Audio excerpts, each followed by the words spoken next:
ओम शांति 21/8/2026 प्रातः मुरली। ओम शांति। बाप दादा मधुबन। बाबा आज कह रहे हैं, मीठे बच्चे, बाप मीठे से मीठी सैकड़ीन है, इसलिए और सब बातें छोड़ उस बाप को याद करो तो मीठी सैकड़ीन बन जाएंगे। मीठे बच्चे, बाप मीठे से मीठी सैकड़ीन है, इसलिए और सब बातें छोड़ उस बाप को याद करो तो मीठी सैकड़ीन बन जाएंगे। प्रश्न, तुम बाप द्वारा श्रीमत लेकर अपने अंदर कौन से संस्कार भर रहे हो?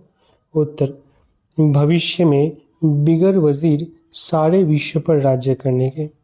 तुम यहाँ आए हो भविष्य राजधानी चलाने की श्रीमत लेने। बाप तुम्हें ऐसी श्रीमत दे देते जो आधा कल्प तक कोई की राय लेने की दरकार नहीं। राय उन्हें लेनी पड़ती जिनकी बुद्धि कमज़ोर है। गीत, तुम ही हो माता पिता तुम ही हो। ओम शांति। मीठे मीठे रूहानी बच्चों ने गीत सुना। ये किसने कहा कि मीठे मीठे रूहानी बच्चे? ज़रूर रूहानी बाप ही कह सकते हैं। मीठे मीठे रूहानी बच्चे अभी सम्मुख बैठे हैं और बहुत ही प्यार से बाप समझा रहे हैं। अभी तुम जानते हो, सिवाय रूहानी बाप के सर्व को सुख शांति देने वाला व सर्व को दुखों से लिबरेट करने वाला दुनिया भर में और कोई नहीं है। इसलिए दुख में बाप को याद करते रहते हैं। तुम बच्चे सम्मुख बैठे हो, जानते हो बाबा हमको सुखधाम का लायक बना रहे हैं। सदा सुखधाम का मालिक बनाने वाले बाप के सम्मुख आए हैं। अभी समझते हैं सम्मुख सुनने और दूर रहकर सुनने में बहुत फर्क है। मधुबन में सम्मुख आते हो। मधुबन मशहूर है।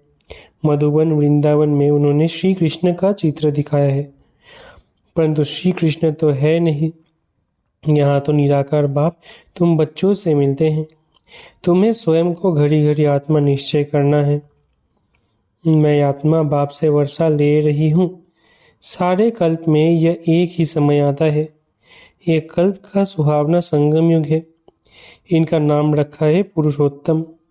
यही संगम युग है जिसमें सब मनुष्य मात्र उत्तम बनते हैं। अभी तो सभी मनुष्य मात्र की आत्मा तमो प्रधान है, जो फिर सतो प्रधान बनती है। सतो प्रधान है तो मनुष्य उत्तम होते हैं। तमो प्रधान होने से मनुष्य भी कनिष्ठ बनते हैं। तो आत्माओं को बाप बैठ सम्मुख समझाते हैं। सारा पाठ आत्मा ही बजाती है, न कि शरीर। आत्मा और शरीर जब दोनों का मेल होता है तो पाठ बजता है। तुम्हारी बुद्धि में आ गया है कि हम आत्मा शुल में निराकारी दुनिया व शांति धाम में रहने वाली है। ये किसको भी पता नहीं है, न खुद समझते न समझा सकते हैं। तुम्हारी बुद्धि का ताला अब खुला है। तुम समझते हो बरोबर आत्माएं परम धाम में रहती है। वो है इनकॉर्पोरियल वर्ल्ड। ये है कॉर्पोरियल वर्ल्ड। यहाँ हम सब आत्माएं एक्टर्स पार्टधारी है। पहले पहले हम पार्ट बजाने आते हैं, फिर नंबरवार आते जाते हैं। सभी एक्टर्स इकट्ठे नहीं आ जाते। भिन्न भिन्न प्रकार के एक्टर्स आते जाते हैं। सब इकट्ठे तब होते हैं जब नाटक पूरा होता है। अभी तुमको पहचान मिली है। आत्मा असूल शांति धाम की रहवासी है। यहाँ आती है पाठ बजाने। बाप सारा समय पाठ बजाने नहीं आते। हम ही पाठ बजाते बजाते तमो प्रधान बन जाते हैं। अभी तुम बच्चों को सम्मुख सुनने से बड़ा मजा आता है। इतना मजा मुरली पढ़ने से नहीं आता। यहाँ सम्मुख हो ना, तो पहले सतयुगी आदि सनातन देवी देवता धर्म वाले ही आते हैं। तुम जानते हो कि भारत गॉड गॉडेस का स्थान था, अभी नहीं है। चित्र देखते हो तो थे ज़रूर। पहले पहले हम देवी देवता थे। अपने पार्ट को तो याद करेंगे कि भूल जाएंगे। बाप कहते हैं तुमने ये पार्ट बजाया है, ये ड्रामा है। नई दुनिया सो फिर पुरानी होती है। पहले पहले ऊपर से जो आत्मा आती है वो गोल्डन एज में आती है। ये सब बातें अभी तुम्हारी बुद्धि में है। सत्ययुग आदि में तुम ही आए थे पार्ट बजाने। तुम विश्व के मालिक महाराजा महारानी थे। तुम्हारी राजधानी थी। अभी तो राजधानी है नहीं। अब तुम सीख रहे हो हम राजाई कैसे चलाएंगे। वहाँ वजीर होते नहीं। राय देने वाले की दरकार नहीं। वो तो श्रीमत द्वारा श्रेष्ठ थे, श्रेष्ठ बन जाते हैं। फिर उनको दूसरे कोई से राय लेने की दरकार नहीं रहती। अगर कोई से राय ले तो समझा जाएगा इनकी बुद्धि कमजोर है। अभी जो श्रीमत मिलती है वो सतयुग में भी कायम रहती है। अब तुम्हारी आत्मा फ्रेश हो रही है। अभी तुम बच्चों को देही अभिमानी बनना है। शांतिधाम से आकर यहाँ तुम टॉकी बने हो। टॉकी होने बिगर कर्म हो न सके। ये बड़ी समझने की बातें हैं। जैसे बाप में सारा ज्ञान है वैसे तुम्हारी आत्मा में भी अब ज्ञान है।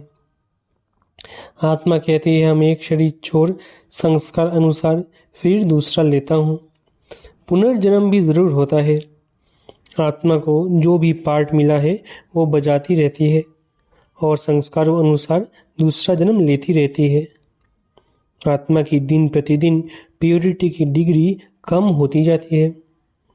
पतित अक्षर द्वापर के बाद काम में लाते हैं, फिर भी थोड़ा सा फर्क जरूर पड़ जाता है। तुम नया मकान बनाओ, 1 मास के बाद कुछ फर्क जरूर पड़ेगा।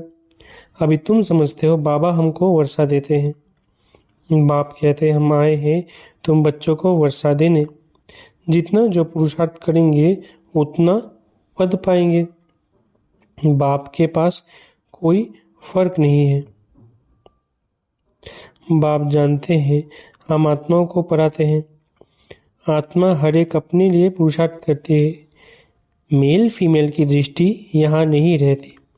तुम सब बच्चे बेहद बाप से वर्षा ले रहे हो। सभी आत्माएं ब्रदर्स है जिनको बाप पढ़ाते हैं। वर्षा देते हैं। बाप ही रूहानी बच्चों से बात करते हैं कि हे लाडले मीठे सीखलेते बच्चों, तुम बहुत समय पाठ बजाते बजाते अब फिर आकर मिले हो अपना वर्षा लेने। ये भी ड्रामा में नूंद है। शुरू से लेकर पार्ट नूंधा हुआ है। तुम एक्टर्स पार्ट बजाते एक्ट करते रहते हो। ड्रामा अनुसार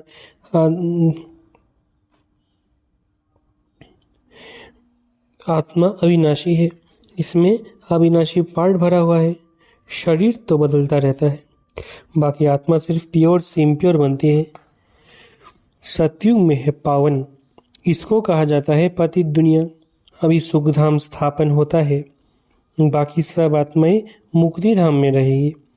अभी ये बेहद का नाटक आकर पूरा हुआ है। अभी सभी आत्माएं मच्छरों में मिसल जाएंगी। इस समय कोई भी आत्मा आए तो पतित दुनिया में उनकी क्या वैल्यू होगी? वास्तव में वैल्यू उनकी है जो पहले पहले नई दुनिया में आते हैं।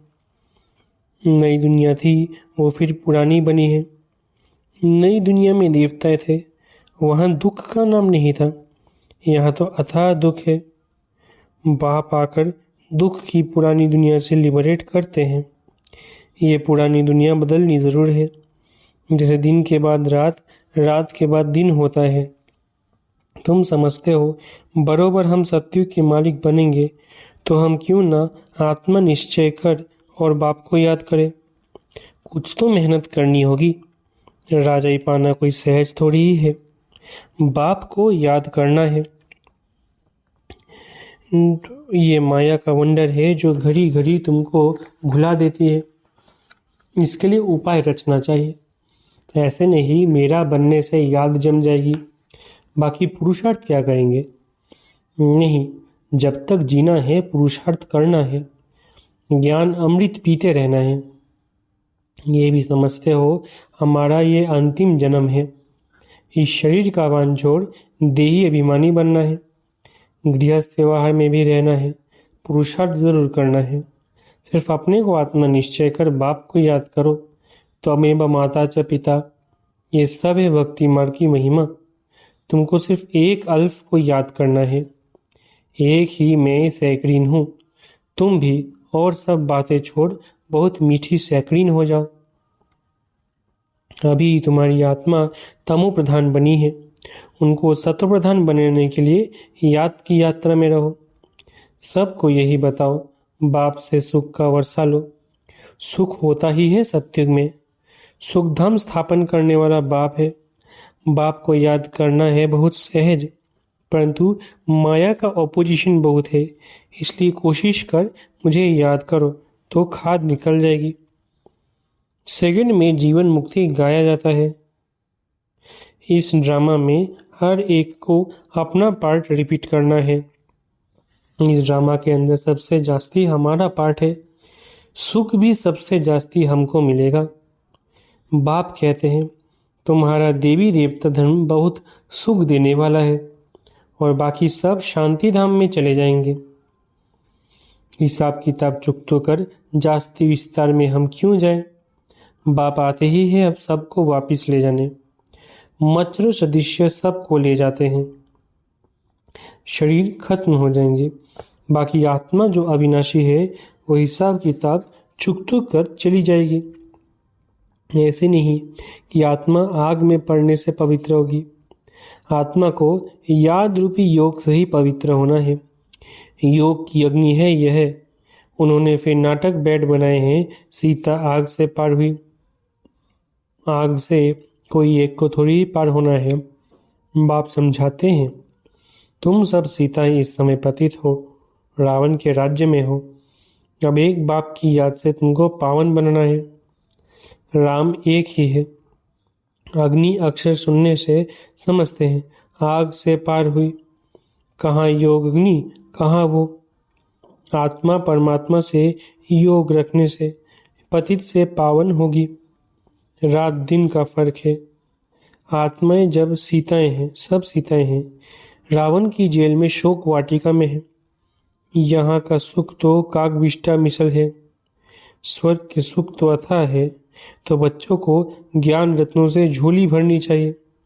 कोई भी प्रकार का संशय नहीं आना चाहिए। देहाभिमान आने से फिर अनेक प्रकार के प्रश्न आदि उठते हैं।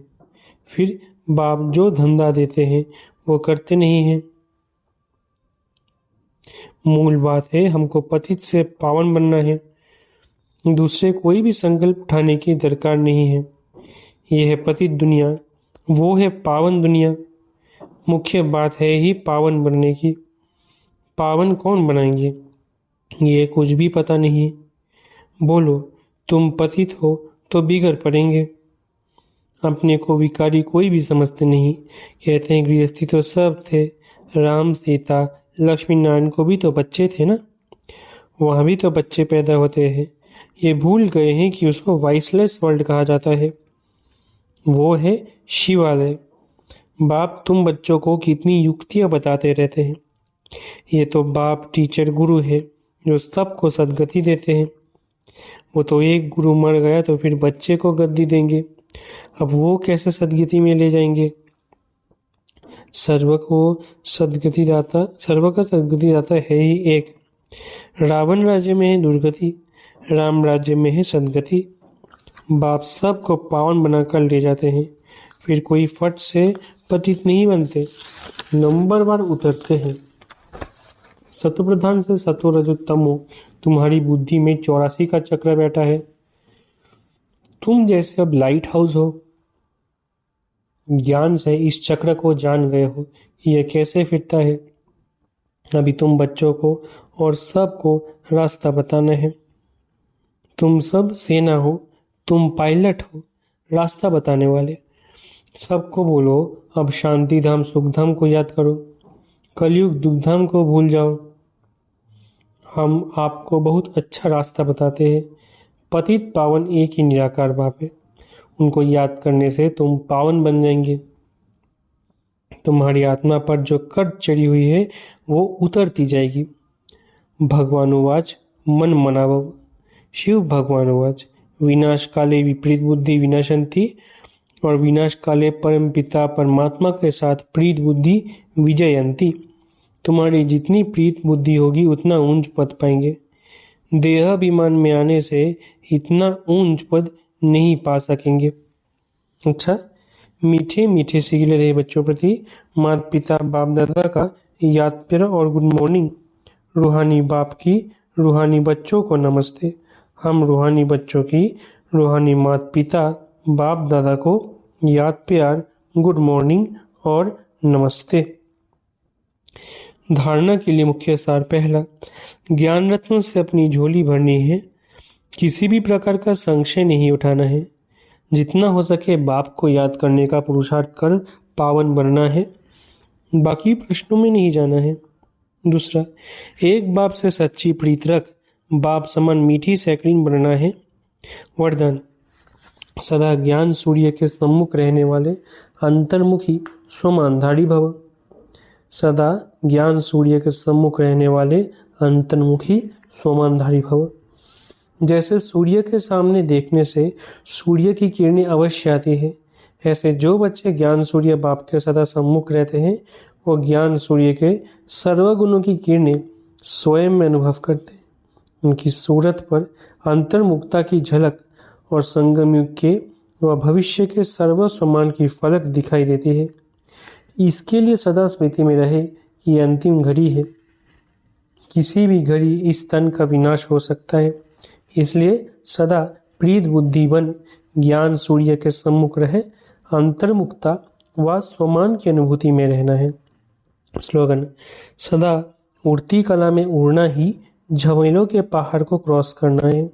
स्लोगन, सदा उड़ती कला में उड़ना ही झमेलों के पहाड़ को क्रॉस करना है। अव्यक्त इशारे, अपवित्रता के बीज को भी समाप्त कर संपूर्ण स्वच्छ पवित्र बनो। पवित्रता ही महानता है, यही योगी जीवन का आधार है। जरा भी अंश मात्र संकल्प में भी किसी प्रकार की अपवित्रता है तो जहाँ अपवित्रता का अंश है वहाँ पवित्र बाप की याद जो है जैसा है वैसे नहीं आ सकती। इसलिए मनसा में भी अपवित्रता के अंश को समाप्त कर संपूर्ण स्वच्छ बनो। सदा यही स्मृति रहे कि मैं पूज्य आत्मा हूँ, इस शरीर रूपी मंदिर में विराजमान हूँ। अच्छा, ओम शांति। शुक्रिया बाबा।